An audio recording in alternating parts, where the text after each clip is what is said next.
Dear aspirants, you are watching Upscale Academia for the preparation of lecturer zoology and biology for PPSC, and today the discussion will be on Orange Bands chapter number 26 entitled Some Major Ecosystems, Concept 1. That is, what is hydrospheric ecosystem and what are its types and properties? Hydrospheric ecosystem को discuss करने से पहले हमें पता होना चाहिए कि hydrosphere क्या है। A hydrosphere is the total amount of water on a planet. The hydrosphere includes water that is on the surface of the planet, underground and in the air. ठीक हो गया। एक प्लेनेट में जो सरफेस के ऊपर वाटर मौजूद है, नहरों की सूरत में, दरियाओं की सूरत में, पॉन्ड्स की सूरत में, स्ट्रीम्स की सूरत में, ओशन की सूरत में, सी की सूरत में, या जो अंडरग्राउंड वाटर है जो कि आप पंप्स के जरिए निकालते भी हैं, या फिर जो हवा में वाटर है, ये सारे वाटर जो है वो मिला के हम इनको बोलते हैं हाइड्रोस्फीयर। तो फिर हाइड्रोस्फेरिक इकोसिस्टम क्या होगा? Hydrospheric ecosystem involves interactions among the living organisms such as aquatic plants and animals and their physical and chemical surroundings within the water। आपको पता है इकोसिस्टम हमेशा जो है वो जानदार और बेजान चीजों का आपस में इंटरेक्शन होता है, बायोटिक और एबायोटिक कंपोनेंट्स का इंटरेक्शन होता है। तो हाइड्रोस्फेरिक इकोसिस्टम एक ऐसा इकोसिस्टम होगा जिसमें इक्वेटिक प्लांट्स और इक्वेटिक एनिमल्स का इंटरेक्शन होगा उनके इर्द गिर्द के फिजिकल और केमिकल एनवायरनमेंट के साथ। टाइप्स क्या होती हैं जी? फ्रेश वाटर इकोसिस्टम होता है और मैरीन वाटर इकोसिस्टम होता है, क्योंकि आपको पता है दो तरह के वाटर हैं।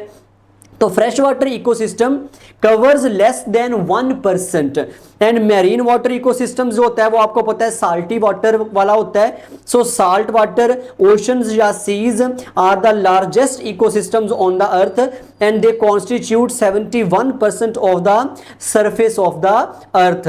तो फ्रेश वाटर इकोसिस्टम जो है वो 1% हो गया, तो मैरीन वाटर इकोसिस्टम जो है वो 71% हो गया।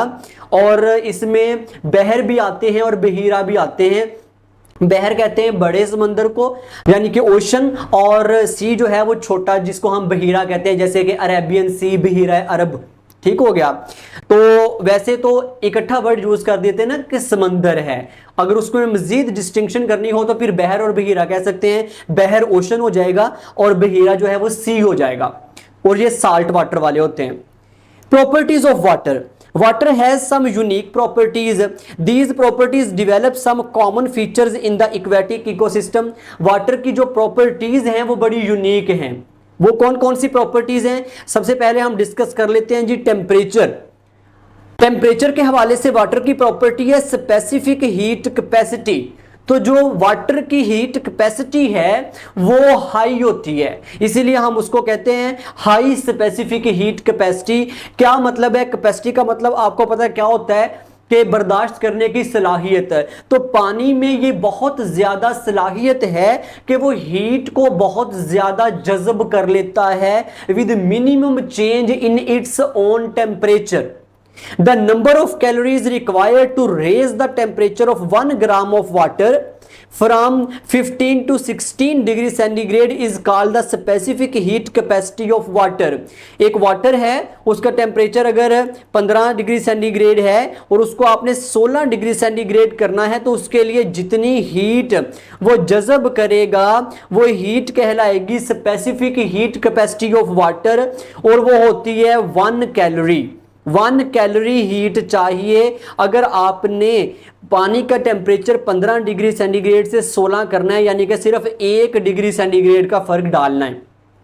This is because much of the energy is used to break the hydrogen bonds. आपको पता है कि वाटर जो है उसमें मॉलिक्यूल होते हैं ना वाटर के, H2O, तो वो वाटर के मॉलिक्यूल्स में आपको पता है कि हाइड्रोजन बॉन्डिंग होती है।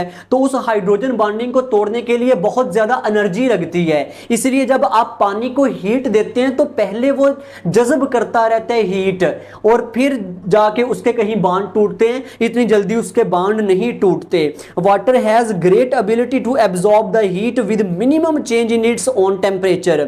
दस water works as temperature stabiliser. इस तरह वाटर एक टेम्परेचर स्टेबलाइजर के तौर पे काम करता है।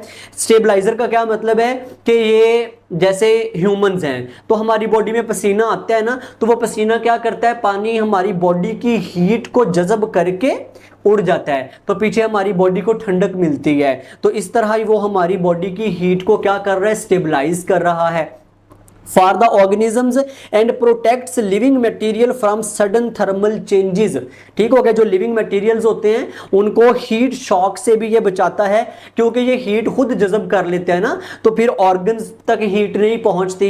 जैसे कि हमारी बॉडी पे अगर पसीना होगा तो हीट जो है वो हमारी बॉडी के ऊपर मौजूद पसीना या पानी जो है वो जज़ब करता रहेगा और हमारे ऑर्गन्स जो है वो हीट शॉक से बच जाएंगे, हमारे टिश्यूज और सेल्स जो है वो डैमेज से बच जाएंगे। वरना तो आपको पता है कि हमारे हर सेल के अंदर एंजाइम्स और एंजाइम्स ऑप्टिमम टेम्परेचर पे काम करते हैं, और अगर हीट बढ़ जाएगी हीट शॉक की सूरत में तो उससे क्या होगा कि हमारे सेल्स के जो एंजाइम्स है वो काम करना छोड़ देंगे। जब सेल्स काम करना छोड़ेंगे तो टिश्यू काम करना छोड़ देगा, टिश्यू काम करना छोड़ेगा तो ऑर्गन काम करना छोड़ देगा, तो इस तरह हीट शॉक लग सकता है। तो वाटर जो है वो अपनी इस प्रॉपर्टी की वजह से बहुत वाइटल है for regulating the earth's climate and maintaining the stable temperatures in the aquatic environments as well as for the life of the organisms. उसके बाद heat of vaporization. Heat of vaporization से क्या मुराद है, the amount of heat required to convert a liquid into a gas is called heat of vaporization. किसी भी liquid को gas में चेंज करने के लिए जितनी हीट चाहिए वो कहलाएगी हीट ऑफ वेपोराइजेशन। पानी भी एक लिक्विड है, पानी तो वैसे आपको पता है तीनों स्टेट्स में होता है, सॉलिड स्टेट में बर्फ है, लिक्विड स्टेट में ये जो वाटर है H2O, और गैस की स्टेट में ये वाटर वेपर्स की सूरत में पाया जाता है। तो अगर आपके पास लिक्विड वाटर है और उसको आप चेंज करना चाहते हैं बहारात में यानी कि गैस में, तो आपको 574 किलो कैलोरी पर किलोग्राम जो है वो हीट रिक्वायर होगी। तो हम कह सकते हैं कि the specific heat of vaporisation of water is 574 kilo calorie per kilogram and water absorbs much heat when it changes from liquid to gas. जैसे कि evaporation of only 2 millilitre of water out of 1 litre of water. अगर आपके पास 1 litre water है, आपको पता है कि जो 1 लीटर वाटर है वो उसमें 1000 मिलीलीटर होंगे। उस 1000 मिलीलीटर में से अगर 2 मिलीलीटर सिर्फ वेपर्स में चेंज हुआ है तो पीछे कितना बच गया, 998 मिलीलीटर। तो इस पीछे बचने वाले वाटर का जो टेम्परेचर है वो 1 डिग्री सेंटीग्रेड कम हो जाएगा। यानी कि 2 मिलीलीटर वाटर को वेपर्स बनाने के लिए इसका मतलब है कि वो हीट जो है वो 1 डिग्री सेंटीग्रेड यूज हुई है, इसीलिए जो पीछे 998 मिलीलीटर बचे हैं उनका टेम्परेचर जो है वो 1 डिग्री सेंटीग्रेड कम हो गया है। जैसे कि imagine you have a pot of water on the stove, as you heat it you will notice that it does not turn into steam यानी कि गैस राइट अवे। अगर आपके पास एक बर्तन में पानी और आपने चूल्हे पर वो रखा हुआ है तो वो फौरन से आपको पता है गर्म करने से गैस में चेंज नहीं हो जाता, स्टीम में चेंज नहीं हो जाता। इसी तरह living organisms including humans and animals use sweating and panting as ways to cool down. ठीक हो गया, वो मैंने पहले बता दिया।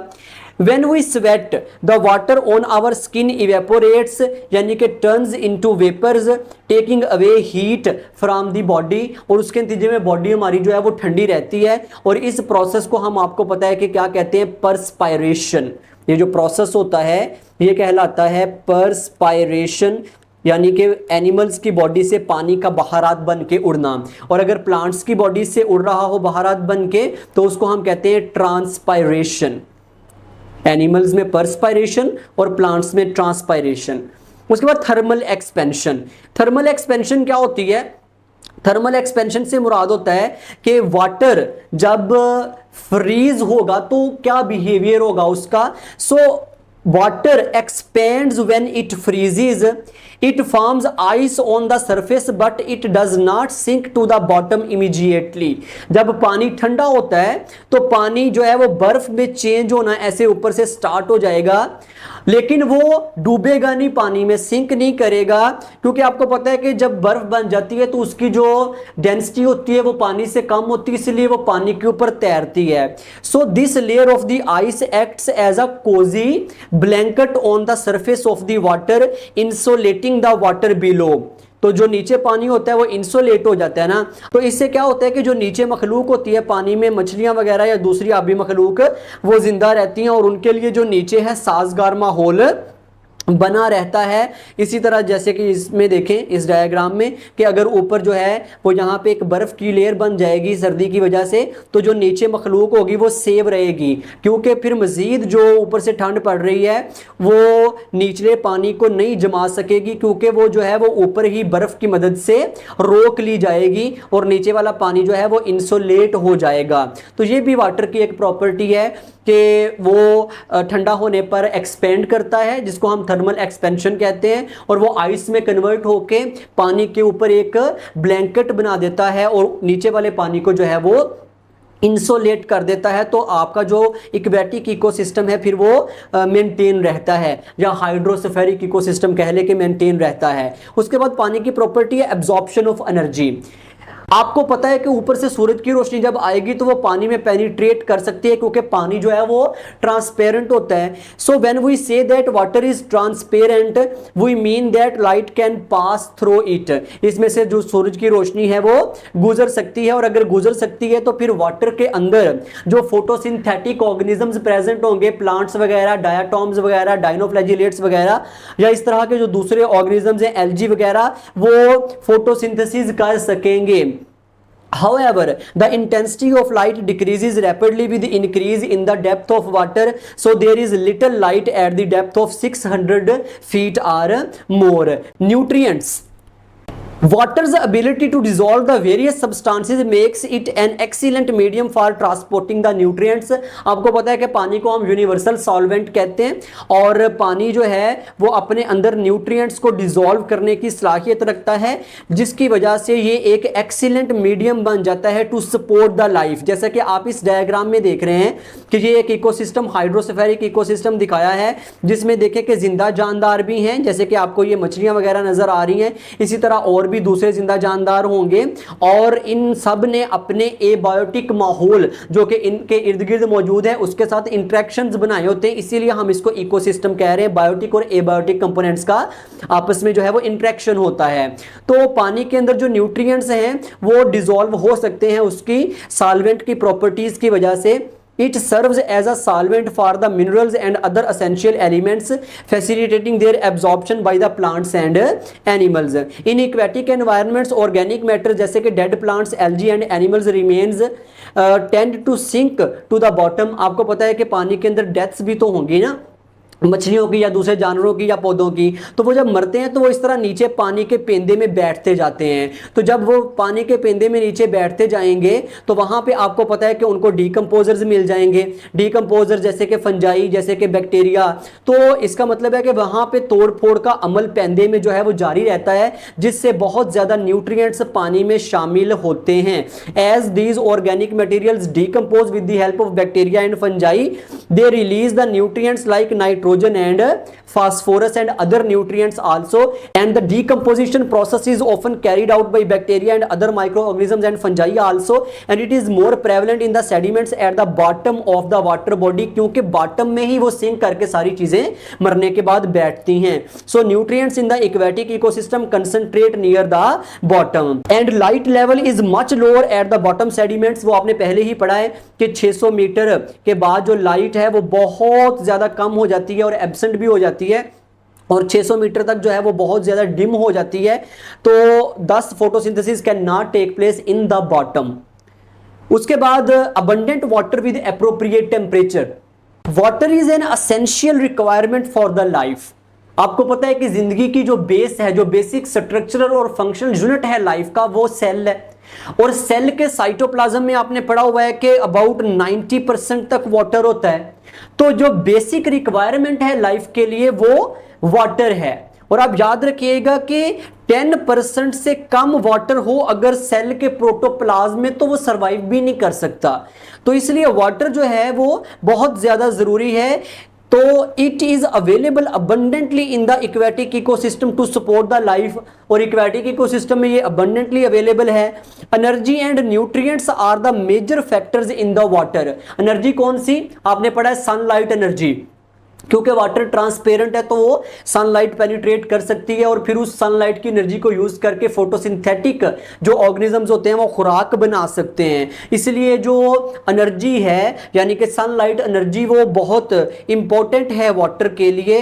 और उसके बाद न्यूट्रिएंट्स भी आपने पढ़ा है कि एक तो फोटोसिंथेसिस से बनते हैं और दूसरे नंबर पे जो नीचे बॉटम में सेडिमेंट्स में जो ऑर्गेनिजम्स मर जाते हैं उनकी डीकंपोजिशन से भी न्यूट्रिएंट्स पानी में ऐड होते हैं। They determine the quantity and type of life in the aquatic ecosystem. तो यही जो न्यूट्रिएंट्स हैं और यही जो सनलाइट एनर्जी है ये इस बात का तयन करते हैं कि उस एक्वेटिक इकोसिस्टम में कौन सी लाइफ होगी।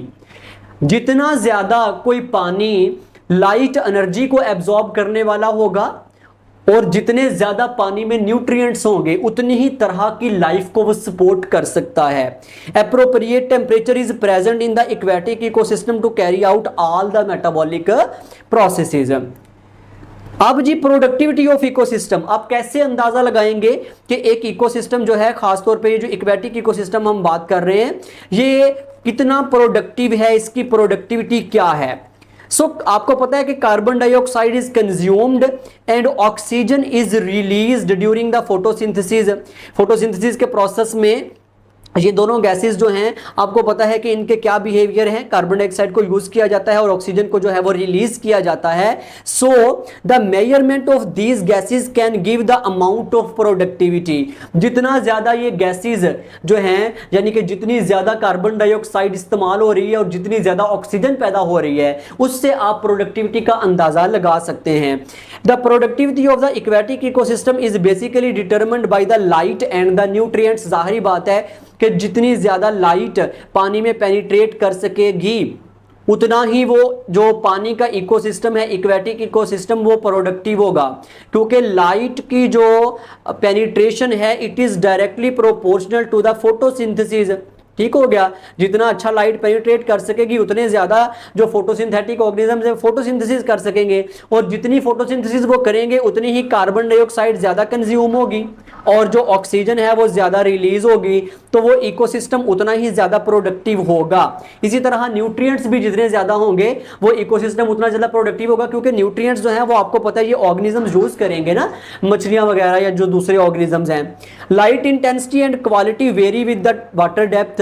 वो आपने पहले पढ़ा था कि लाइट जो है वो 600 मीटर तक जो है वो ठीक पेनिट्रेट करती है, उसके बाद ये जो है वो बहुत कम हो जाती है और ऐसे हिस्से भी पानी के आ सकते हैं जहां पे लाइट जो है वो बिल्कुल ना हो। तो so the primary productivity also varies with the light. The amount of nutrients forms also changes with the season. अब न्यूट्रिएंट की कौन कौन सी इकसाम होंगी पानी में वो सीजन पे डिपेंड करता है। इसी तरह productivity also varies from zone to zone. आगे जाके आप पढ़ेंगे कि जो एक्वेटिक इकोसिस्टम होता है ना, जैसे कोई पॉन्ड है या लेक है तो उसमें जोन्स होते हैं। वो जोन्स क्या होते हैं ये भी आगे जाके हम पढ़ेंगे। तो जोन के हिसाब से भी प्रोडक्टिविटी जो है वो वेरी करती है। वो हम आगे जाके पढ़ेंगे कि littoral zone, limnetic zone, profundal zone या बेंथिक जोन क्या होता है और किस तरह प्रोडक्टिविटी उनके हिसाब से वेरी करती है। यहाँ पे आपने सिर्फ ये याद रखना है कि जो एक्वेटिक इकोसिस्टम है उसमें मुख्तलिफ तरह के जोन्स होते हैं और productivity zone to zone vary करती है। So this was all about the aquatic ecosystem. That was the concept 1। Thank you.